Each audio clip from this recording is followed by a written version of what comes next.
Vamos a seguir el conjunto de reuniones que estamos haciendo sobre los mandamientos. Hoy sería la segunda reunión, la segunda charla. Nos queda una, ya vimos la primera, que eran los 3 primeros mandamientos. Hoy veremos 4 mandamientos.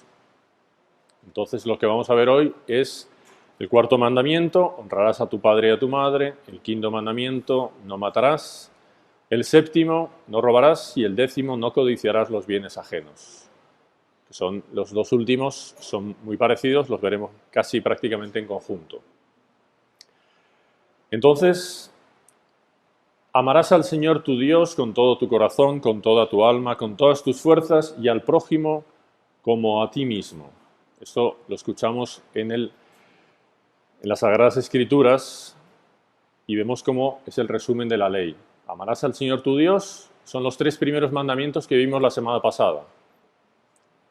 Si se acuerdan, primer mandamiento: amarás a Dios sobre todas las cosas. Segundo mandamiento: no tomarás el nombre de Dios en vano. Tercer mandamiento: santificarás las fiestas. Entonces son los mandamientos que tocan a Dios. Y el resto son los que tocan al prójimo, son las separaciones.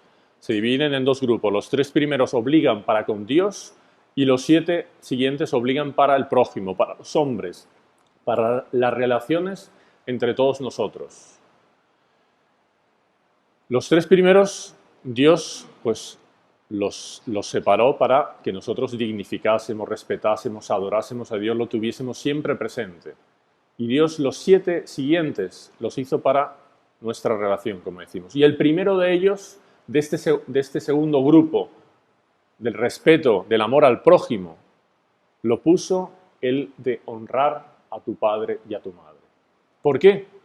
Porque el más cercano a nosotros, pues normalmente es el padre y la madre. Pero vamos a ver que es mucho más profundo que simplemente ese enunciado. Como vemos, cuando uno estudia los mandamientos, uno ve que profundiza muchísimo más de aquello que es el enunciado. Que a veces es el problema muchas veces que tenemos. Nos quedamos solamente con el no matarás, y entonces como yo no mato a nadie, yo nunca peco contra ese mandamiento. Entonces vamos a ir profundizando cómo sí podemos faltar contra uno de estos mandamientos, a veces por ignorancia, porque no hemos sabido bien la doctrina, o a veces pues simplemente porque lo conocíamos y se nos ha olvidado. Entonces vamos a ver el 4.º mandamiento: honrarás a tu padre y a tu madre. ¿En qué consiste este mandamiento? Vamos a ver que es profundo. ¿Nos ordena a qué este mandamiento? Nos ordena a el amor, respeto, la obediencia hacia los padres y a los superiores. Aquí ya vemos un elemento interesante, no solamente a los padres, sino cualquier superior. ¿Por qué? Porque la obediencia, la autoridad, viene de Dios. Y entonces la persona a la cual yo tengo que obedecer, en el fondo estoy obedeciendo al propio Dios. Entonces, ¿nos ordena a qué? A tener ese amor a los padres, ese respeto y esa obediencia hacia los padres y o superiores. ¿Nos prohíbe el qué? Nos prohíbe de ofender a los padres y a los superiores, de faltar el respeto y de desobedecerles a sus órdenes. Por lo tanto, no podemos en este mandamiento faltar al respeto, faltar a la educación, ofender, desobedecer. Ahí estoy cometiendo una falta, un pecado, contra los padres o contra un superior. Puede ser un superior religioso o mi superior, mi jefe, mi encargado. Yo debo tenerle respeto, a pesar de que no esté de acuerdo, debo tener respeto, obediencia y no ofender nunca. Hay una cosa que también es los deberes de los hijos hacia los padres. Honrarás a tu padre y a tu madre. Los hijos tienen obligaciones para con los padres. ¿Cuáles son estas obligaciones? Amor, como vemos, desearle todo bien material y espiritual con pensamientos, palabras y obras. Le deben los hijos a los padres respeto, actitud de cortesía, docilidad, educación. Muchas veces vemos los hijos que están rebeldes y entonces pierden toda esa cortesía, esa docilidad, esa educación, esas buenas maneras que han recibido en casa. ¿Por qué? Porque están en el fondo faltando contra el 4.º mandamiento. Obediencia. Los hijos deben obedecer al padre, seguir a los padres, seguir fielmente sus mandamientos hasta cuando estén bajo su tutela. Hasta cuando están bajo la tutela de los padres, uno tiene que obedecerlos. Cuando empieza y crea una nueva vida, se casa, entra en la vida religiosa, se va solo y se queda soltero, cualquier cosa, allá él empieza una nueva vida. Sus padres tendrán una influencia sobre él, evidentemente, y debe de todas maneras respetarlo, etcétera, etcétera. Pero ya la obediencia ya no es tan directa como cuando estaba bajo la tutela, evidentemente. Los hijos deben ayudar, según las posibilidades, a los padres en sus necesidades, especialmente en la vejez y en la enfermedad. Los hijos tienen esa obligación, muy especialmente en la vejez y en la enfermedad. Los padres se han dedicado toda su vida, desde que el niño era pequeñito, estaba indefenso, con frío, con hambre. La madre, el padre se han ido preocupando por ellos. Cuando los padres están enfermos, cuando los padres ya están en la ancianidad, los hijos tienen la obligación de devolverle ese amor que recibieron. Es una responsabilidad que tienen. Según la posibilidad, también evidentemente a los padres en sus necesidades, especialmente vejez y enfermedad. Los deberes de los padres hacia los hijos.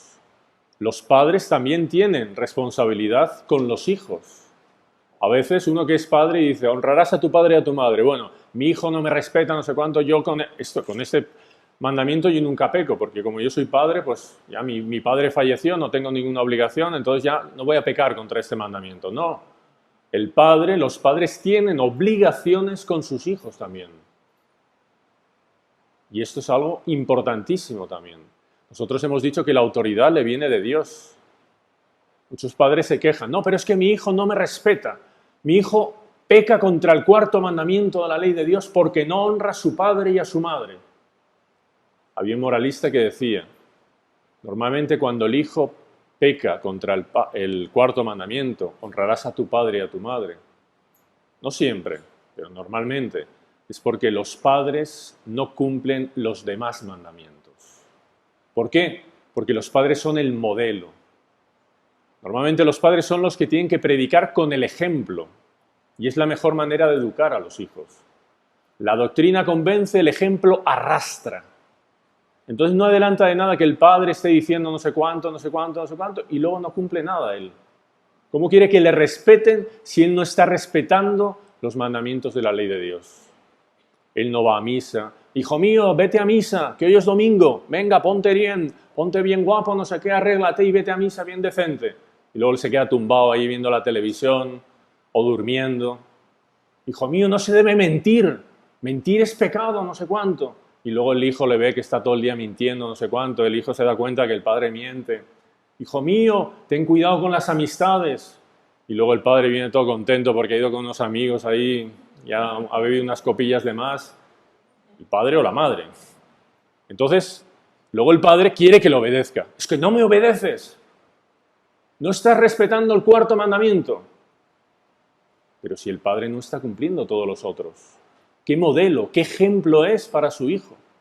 Entonces los padres tienen obligaciones para con sus hijos. Primero, de amor, proteger la vida material, salud y desarrollo físico.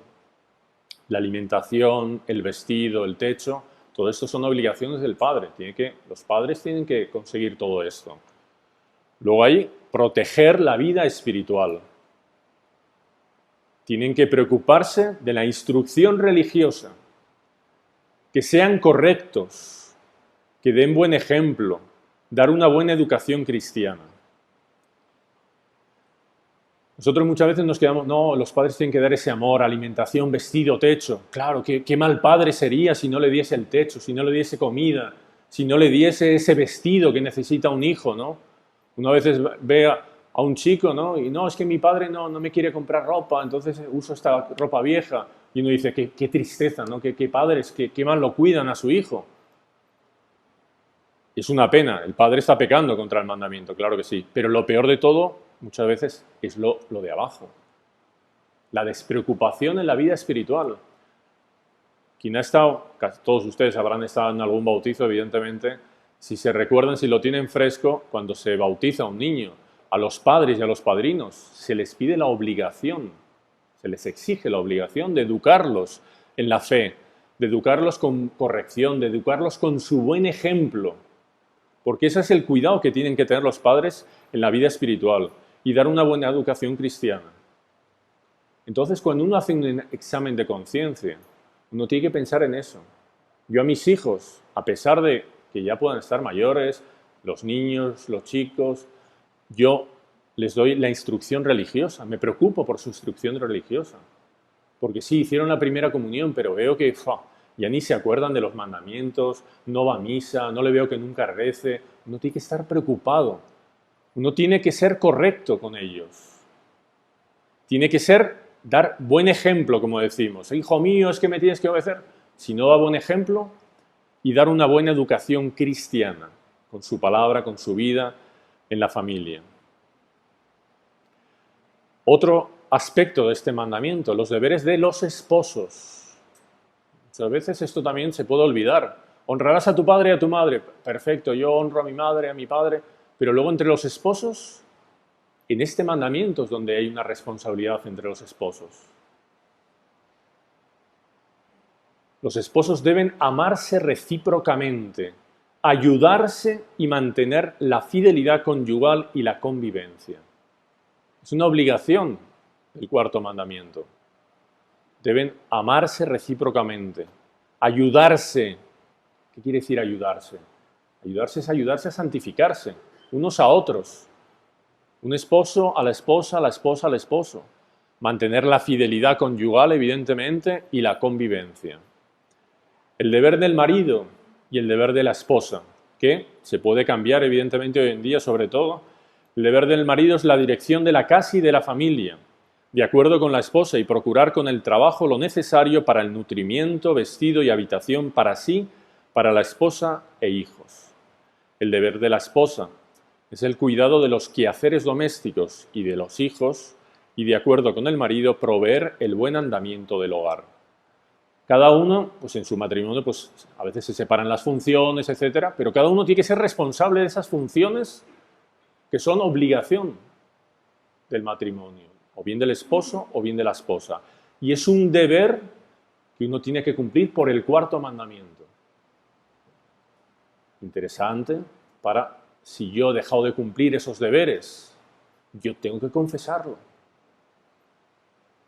Podrá ser pecado venial, podrá ser pecado mortal, depende de la falta, de la gravedad de aquello que yo debería haber hecho. Todo esto, evidentemente, estamos profundizando, no solamente para saber, para conocer. Yo estoy conociendo la doctrina católica, los 10 mandamientos, y ahora ya conozco, ya puedo, cuando me venga alguien a preguntar, le voy a explicar los 10 mandamientos, el cuarto mandamiento, uno tiene que hacer tal cosa, tal otra, tal otra. Evidente, pero sobre todo es para aplicarnos el cuento, para que nuestra vida espiritual mejoremos en todas estas cosas, para que cuando hagamos el examen de conciencia diario, semanal, mensual, nos ayudemos con este conocimiento de la doctrina a profundizar y a mejorar espiritualmente. Deberes de los dadores de trabajo. También aquí entra la responsabilidad. Hay responsabilidades. Los que tienen empleados, los que dan trabajo, tienen unas responsabilidades que muchas veces se olvidan o se simplifican. Pagar el justo convenido. Hay que pagar con justicia, evidentemente.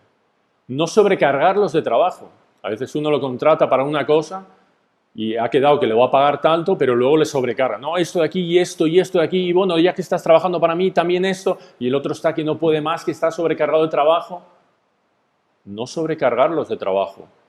No despedirles del trabajo sin motivo y antes de tiempo establecido, por justicia. Es una obligación. Tratarlos con amor, comprensión, caridad cristiana. Uno cuando tiene empleados tiene que tratarlos así. Antiguamente uno decía que cuando un terrateniente, una persona que era el empresario de una fábrica, una empresa, tenía pues todos los empleados, más que un comercio, una relación entre empleado y señor, y era una familia.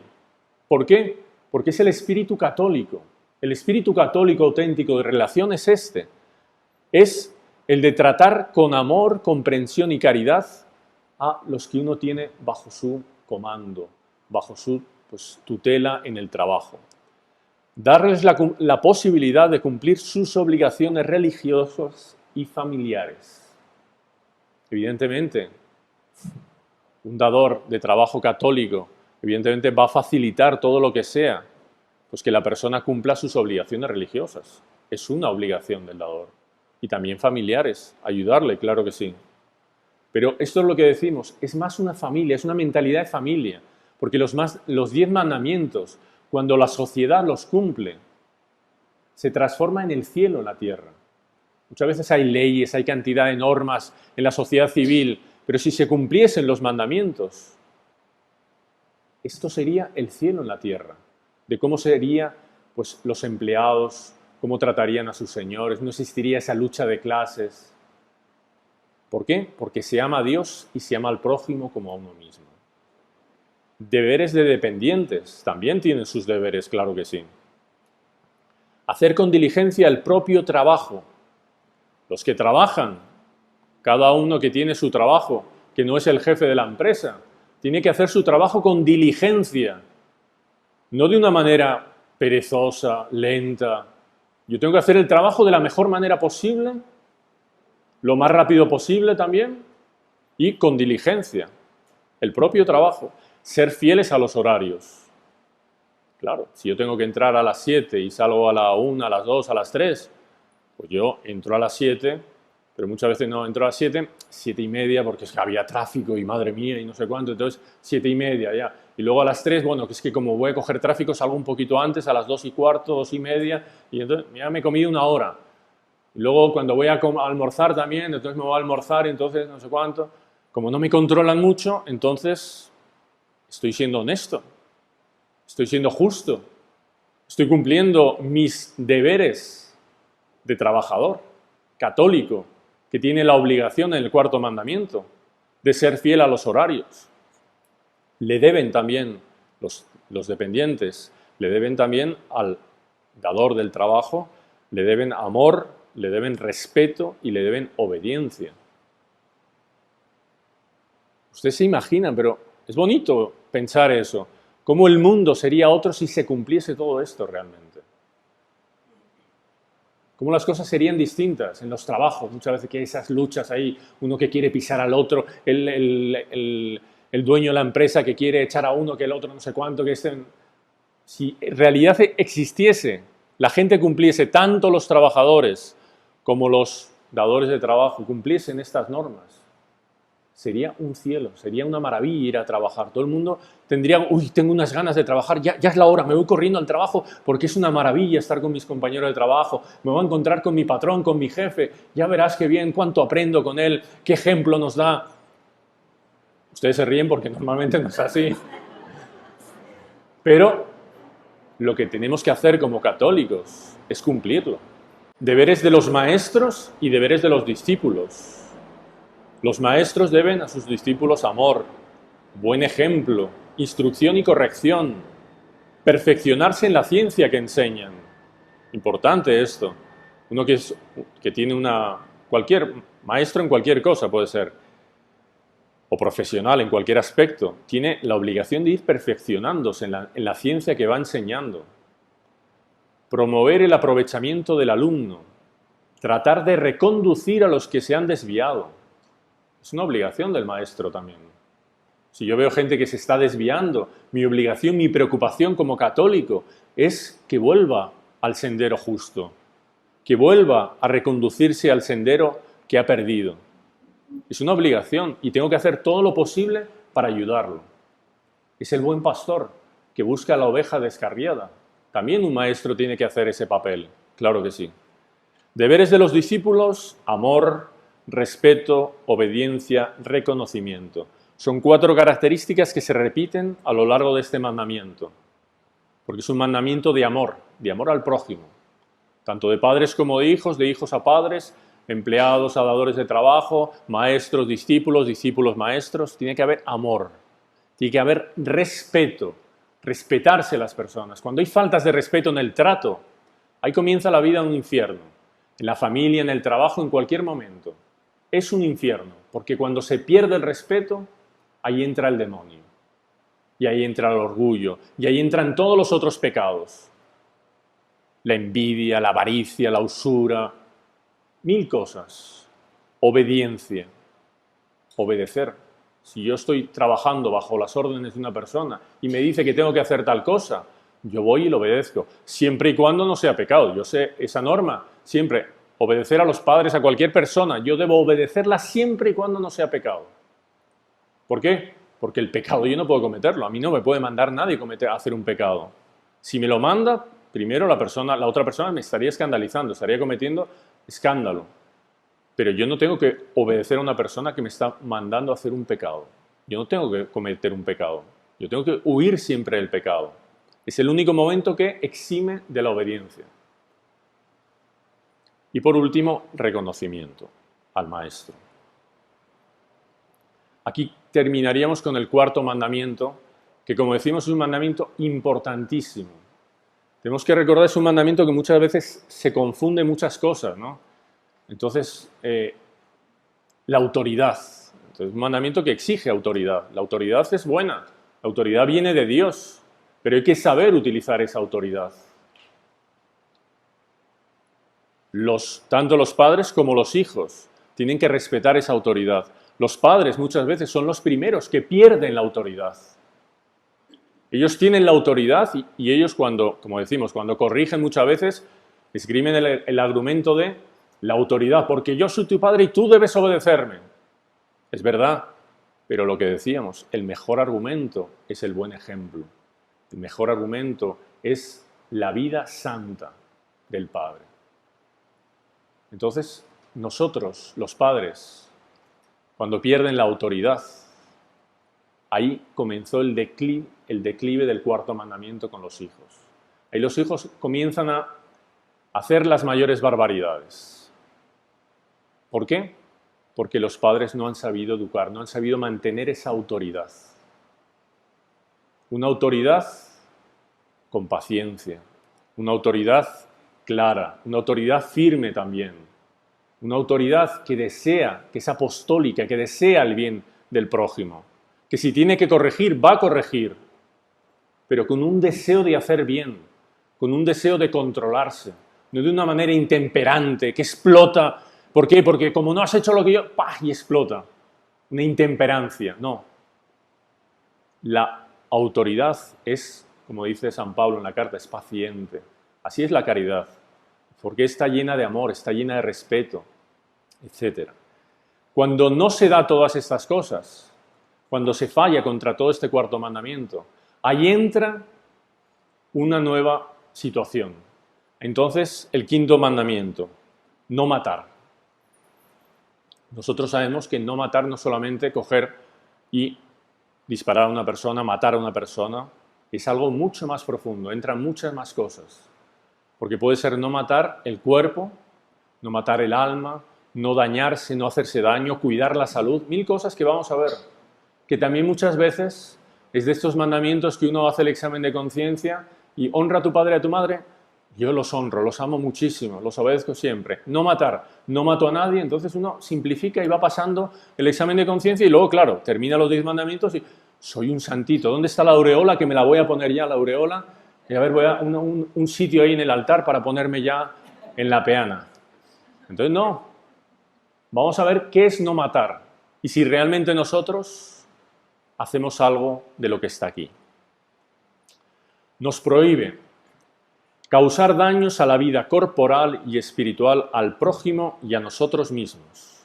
O sea, no podemos hacer daño ni corporal ni espiritual ni al prójimo ni a nosotros mismos. Es una obligación, nos prohíbe, mejor dicho, es una prohibición ese hacernos daño corporal y espiritualmente. Corporal porque el hombre es cuerpo y alma.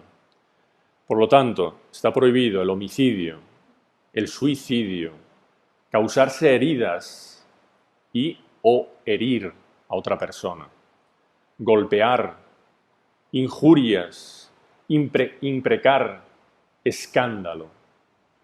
Todo eso está prohibido en este mandamiento. Vamos a ir viendo, vamos a ir analizando, vamos a ir profundizando. El homicidio está claro lo que es. No vamos a profundizar en el homicidio. Entonces, no matar. Suicidio. Es lícito exponer la vida en peligro solo por razones proporcionalmente graves. Uno no puede exponer su vida al peligro de una manera, sin una materia, que no haya una gravedad. Si hay una razón proporcionalmente grave, es lícito exponer la vida en peligro. Es lícito mutilar un miembro para conservar todo el organismo. Ahí es lícito. Yo no me puedo hacer daño, como hemos dicho antes, yo no me puedo mutilar, automutilarme, hacerme daño a mí mismo. Pero si es para salvar el resto del organismo, es una cosa lícita. Una gangrena, por ejemplo. Está gangrenando, el brazo se me está tomando todo el cuerpo, todo el organismo. Si no lo paro, si no corto, va a tomar todo el organismo, va a morir todo el organismo. Entonces está permitido ahí pues, cortar, a pesar de que una decisión difícil, pero ahí salva al resto del organismo. Es obligación conservar la salud, que es un don de Dios, evitando el abuso en comer, beber bebidas embriagantes, fumar.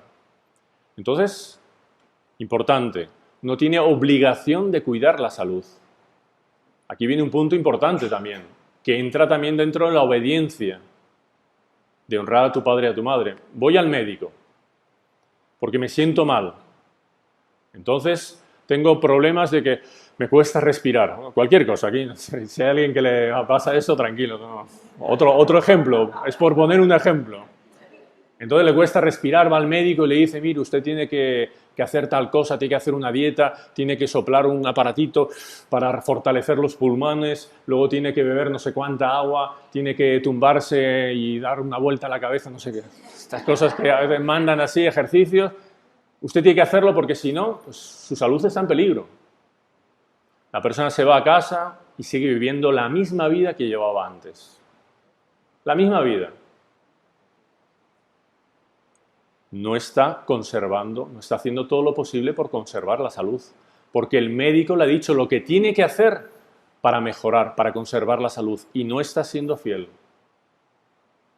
Yo me acuerdo en esa materia, el doctor Plinio, él siempre, cuando era materia de que un doctor le decía algo, un médico le decía algo, él le podía ser, me acuerdo cuando él tuvo el desastre automóvil. El desastre automóvil le partieron el labio, se le partió el labio, entre otras cosas, el párpado, el brazo, la pierna, la cadera, 1000 cosas, los dientes. Entonces se le partió el labio, entonces el mejor cirujano que estaba ahí en el hospital justo en esos días, le cosió el labio, etcétera, etcétera, pero le mandaron a hacer un ejercicio que era fortalecer.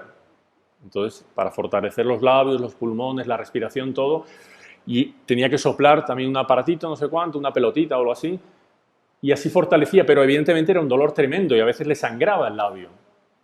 Y él decía, no, pero tengo que hacer eso, no lo voy a hacer, no sé cuánto. Ahí le decían, doctor Plinio, pero el doctor lo mandó. Ah, bueno, si el doctor lo mandó, traiga para aquí. Y ahí lo cogía y hacía el ejercicio, así hasta el final de la vida. Decían el argumento de que el doctor lo había mandado, él lo hacía. Le mandaban a hacer un régimen lo más absurdo posible, porque él estuvo haciendo un régimen también por la diabetes, pero totalmente draconiano, que después se vio que podía haber sido un régimen mucho más liviano, ¿no? Él cumplió ese régimen hasta el final. Y así es como tenemos que hacer nosotros. ¿Por qué es así? ¿Por qué hizo así el doctor Plinio?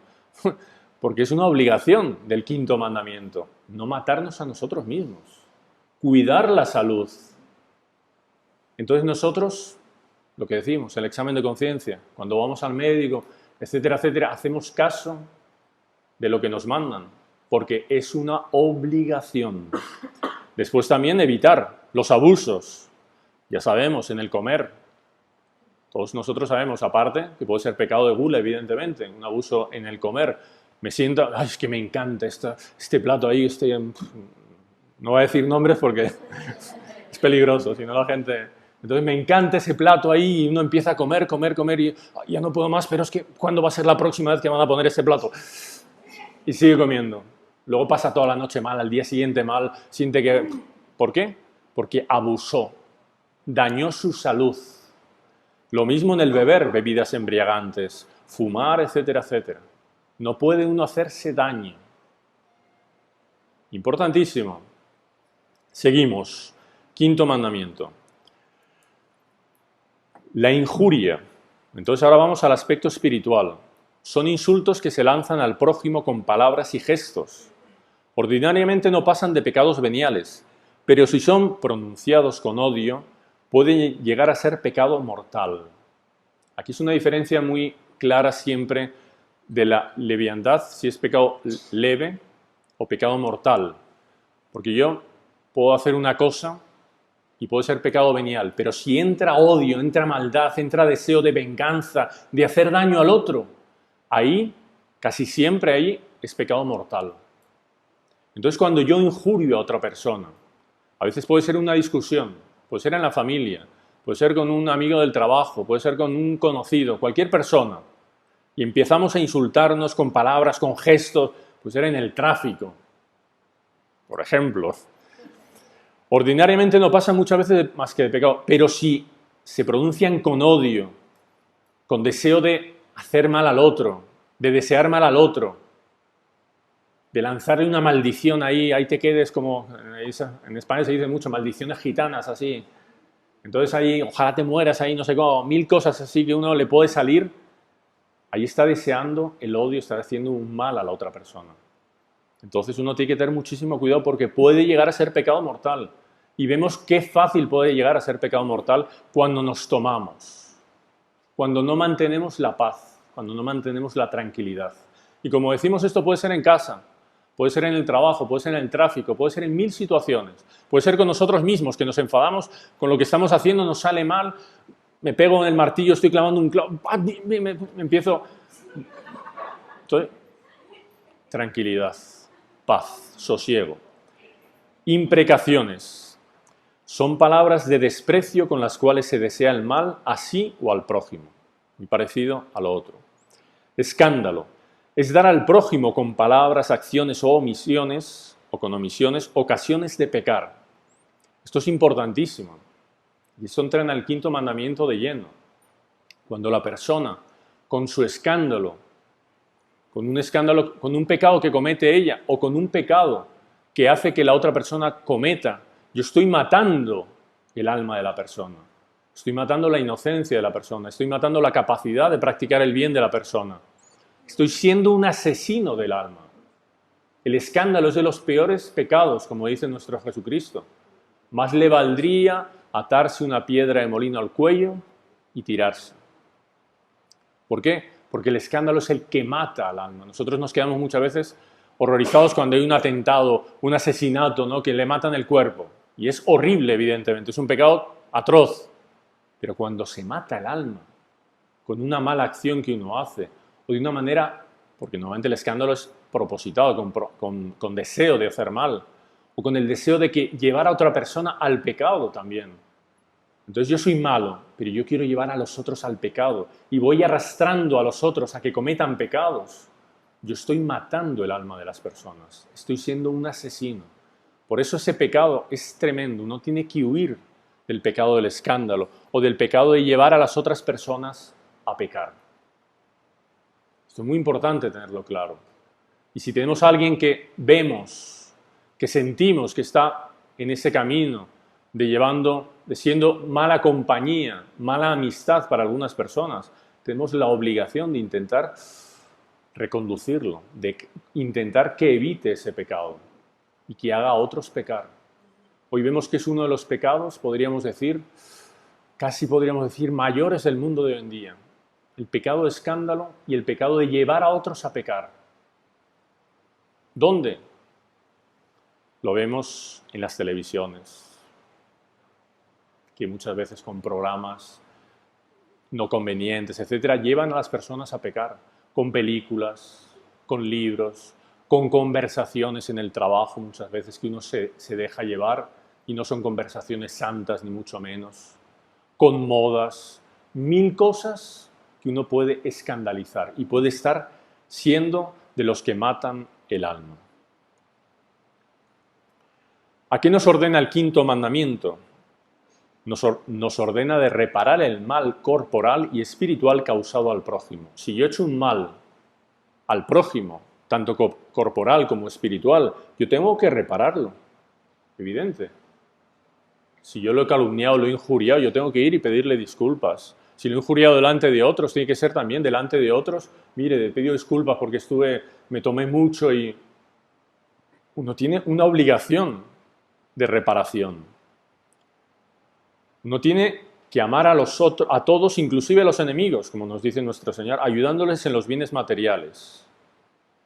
De perdonar las ofensas causadas por ellos, saber perdonar las ofensas, de soportar con paciencia los defectos de ellos. Es una obra de misericordia, lo sabemos. Soportar con paciencia los defectos del prójimo. Es una obligación que nos manda el quinto mandamiento. Comportarnos con los enemigos como nos debemos comportar con todos los hombres. Puede haber personas que me odien, que sea enemiga mía. Yo tengo que tratarla igual, con respeto, con dignidad. ¿Será mi enemigo? Porque está en totalmente desacuerdo con mis pensamientos, con mis ideas, con las acciones en las que los dos, cada uno, él hace unas cosas y yo hago otro, pero yo voy a tratarlo con respeto. Antiguamente muchas veces se veía eso cuando había enemigos, había dos batallas, por ejemplo, dos generales, los dos generales eran enemigos, iban a luchar pero se trataban con respeto, entonces se acercaban, se hablaban de una manera digna, elevada.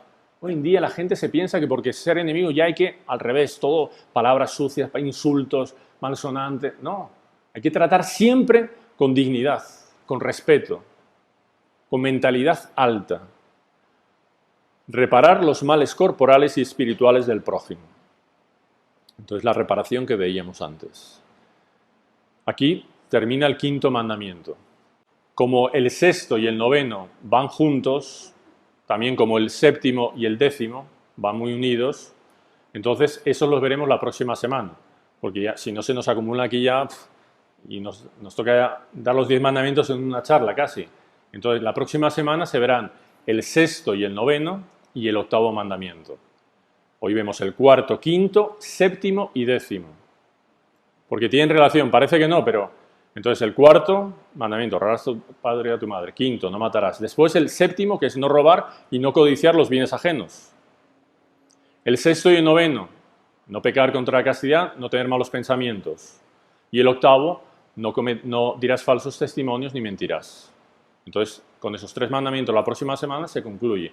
Hoy nos quedan el séptimo y el décimo mandamiento. Entonces, el séptimo mandamiento, todo el mundo sabe que es no robarás. Exactamente, no robarás. Entonces, ¿a qué nos impide? ¿Qué nos pide este mandamiento? Nos prohíbe causar daño a los bienes materiales de un propietario. Y por eso, antes de todo, nos prohíbe. Nos prohíbe el hurto, robar a escondidas. El hurto es cuando yo voy a coger una cosa sin que el otro se dé cuenta, yo se lo quito, se lo he hurtado. Me he apropiado de eso que no me corresponde de una manera tranquila y me lo he apropiado. Robar a escondidas. Hacer un fraude en los contratos y en los servicios es un robo. Yo no puedo hacer un fraude en un contrato, en un servicio que estoy haciendo, en un trabajo, por ejemplo. Me piden un trabajo y yo lo hago de una manera simplificándolo, no lo hago bien, no lo hago completo. El tiempo que yo estoy dedicando no dedico lo que debería haber dedicado con la seriedad. Estoy robando. Retener injustamente las cosas de los demás. Entonces a mí me prestan un ordenador, un portátil, cualquier cosa así, me lo han prestado para esa reunión y luego ya, bueno, me lo va a quedar ya hasta la próxima reunión, no se lo voy a devolver al dueño porque, claro, la próxima reunión tengo, entonces el otro seguro que va a entender que yo, entonces lo retengo injustamente, sin pedirle al otro, sin nada, lo retengo. Cuando me lo han prestado, no, yo tengo obligación de, si me lo ha prestado, yo tengo, ¿cuándo hemos quedado que se lo devolvía? Después de la reunión, entonces después de la reunión, mire, aquí tiene el ordenador, pero mire, yo quería saber si usted me lo puede prestar hasta la próxima. Ah, sí, no se preocupe, quédeselo. Ahí listo, no hay ningún problema. Pero si yo lo retengo injustamente, no se puede, estoy robando, porque es propiedad del otro. Rapiña, cuando se usa la violencia, cuando se roba con violencia. Entonces, robar con violencia, yo a uno le empujo, le quito, tantos robos de rapiña que hoy en día vemos, ¿no? Robo sacrílego. Es un doble pecado. Es un robo, evidentemente, pero es un sacrilegio además. Hoy llegaba la noticia, me llegaba una noticia de en una capilla en Madrid que habían robado, habían entrado por la noche así, y habían entrado y habían robado el Santísimo, se habían llevado los copones, habían tirado el Santísimo al suelo. Es un robo sacrílego de un material sagrado. Tiene un doble pecado, por el robo y por el sacrilegio, la ofensa que se está haciendo a Dios. La usura, el querer aprovecharse del otro, metiéndole más intereses, el querer sacar pues, un montón de intereses de la otra persona, mil cosas así. No se puede ser usurero. Dañar las cosas de los demás. Entonces me prestan el ordenador, se estropea aquí, se me cae, se rompe la pantalla y yo se lo devuelvo al otro y no digo nada. Oiga, ¿se rompió el ordenador? ¿Qué? ¿Se rompió? Uy, a mí me funcionó de maravilla la reunión. Y uno no dice nada. Se queda calladito, como un zorro. He dañado las cosas de los demás. Yo si daño algo de los demás, tengo obligación de decirle, oiga, mire, disculpe, estaba con el ordenador y cuando fui a sacar el cable me llevé todo el ordenador y se cayó, se rompió todo.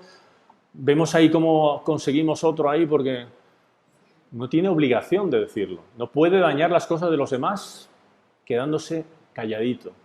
No, a ver si, para que otro le echen la culpa, a ver si no se da cuenta. No, no tiene obligación, si no está robando. Fíjense cuántas cosas muchas veces uno aprende, ¿no? No robar, ¿no? Yo no robo. Pero bueno, si alguna vez he roto alguna cosa y no he dicho nada, alguna vez he... Cooperar en todos estos daños. No, yo nunca he robado, nunca he robado.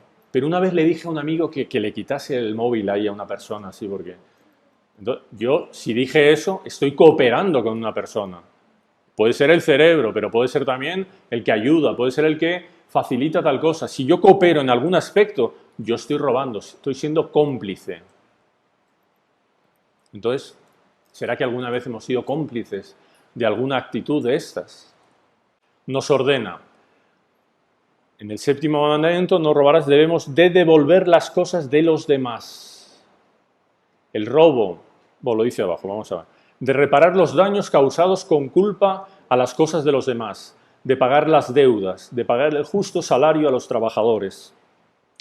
Para obtener el perdón de los pecados de robo, no basta estar arrepentido, sino que se tiene que restituir. Nadie puede beneficiarse de lo que robó.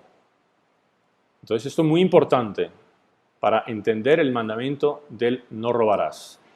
Uno tiene que devolver las cosas de los demás. Si a mí me han prestado una cosa, yo tengo que devolverla a los otros. Evidentemente porque es del otro, por justicia. Lo que decíamos antes, si yo la necesito más tiempo o si yo la quiero más tiempo, yo se la puedo pedir, evidentemente, es totalmente legítimo. Si el otro no me la deja, pues se la tengo que devolver y listo. Por más que me gustaría tenerlo, no. Si yo he robado, yo tengo que devolver también lo que he robado. Entonces yo he robado un dinero, a mi madre, he robado un dinero a mi abuela, he robado un dinero a un amigo mío. Yo tengo obligación de devolver ese dinero, de restituir. Si yo voy y me confieso, no basta solamente ese arrepentimiento, tiene que, para alcanzar el perdón en ese pecado de robo, yo tengo que restituir por justicia lo que es del otro. Entonces eso es importantísimo. Si uno tiene duda, preguntar al sacerdote o el propio sacerdote le dirá, entonces mire, tiene posibilidad. No, es que ya la persona que le robé, mire, le robé cuando estaba de viaje en Alemania. Entonces yo qué sé, la persona a la que le robé. Entonces, ¿cómo restituye esa persona? Entonces, normalmente la iglesia recomienda, o el sacerdote le dirá, usted puede ayudar a una persona necesitada, puede hacer una obra de caridad por el valor de aquello que robó. Porque tiene que restituir de alguna manera.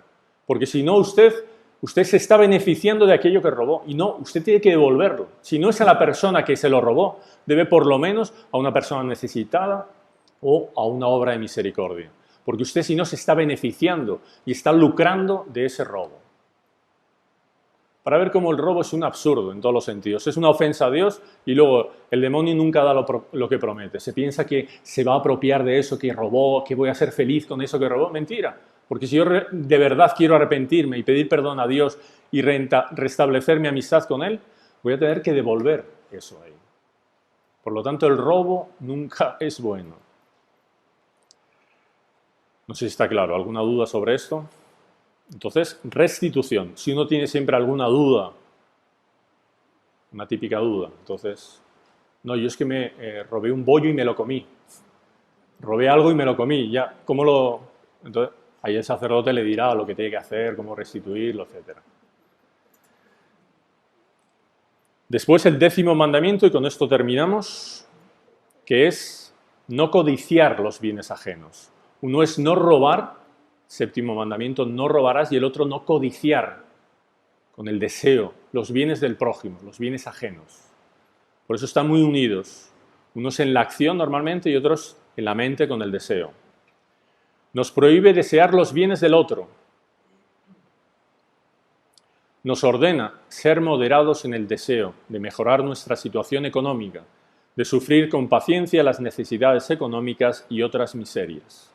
Muchas veces nosotros estamos en una situación económica y vemos que otros están en otra situación mejor. Entonces, ¡ay, cómo me gustaría! Uno tiene que tener tranquilidad, tiene que tener paciencia, ser moderados en el deseo de mejorar. Uno quiere mejorar, evidentemente, es justo eso. Creo que lo dice en la siguiente. No es pecado el deseo de mejorar la propia situación económica, con tal de que ese deseo no sea desenfrenado.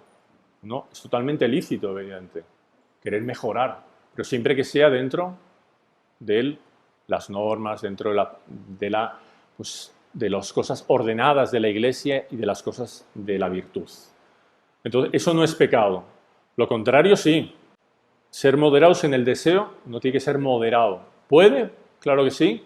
Desear que mejorar, pero con esa moderación. Y sufrir con paciencia las necesidades económicas y otras miserias para no codiciar los bienes ajenos. Porque si no si yo vivo en esas necesidades, voy a estar codiciando todo el día esos bienes ajenos. Ay, pero es que fulanito tiene un carro que me encantaría tenerlo. Ay, es que esa señora, mira, se fue a la peluquería. Yo no puedo ir a la peluquería todos los días como va esa señora. Es que no sé cuánto. Ese otro se compró cualquier cosa. No puedo vivir es un infierno la persona que vive así, todo el día codiciando. Uno tiene que tener paciencia. Sufrir con paciencia las necesidades económicas y otras miserias que tengamos en nuestra vida. A eso nos manda este mandamiento, el de codiciar los bienes ajenos. Y nos prohíbe el desear los bienes del otro, la envidia. Entonces, yo tengo envidia de esa persona, estoy deseando, me encantaría tener o desear mal a la otra persona, ojalá se le rompa eso, no sé cuánto, mil cosas así. Porque como yo no lo tengo, pues tampoco lo tenga ese. Entonces, aquí hemos visto de una manera un poco rápida, corta, intensa, sí, pero yo creo que ha sido provechosa. Como decíamos, el 4º mandamiento, honrarás a tu padre y a tu madre y a todos tus superiores. La relación entre padres e hijos, hijos, padres, esposos, esposas, empleados, dadores de trabajo, etcétera, etcétera. El 5.º mandamiento, no matarás. Entonces, todas las obligaciones que nos impone ese mandamiento, el cuidar la salud, el no hacerse daño a uno mismo, etcétera, etcétera. Y por último, el 7.º, no robarás, y el 10.º, no codiciarás los bienes ajenos.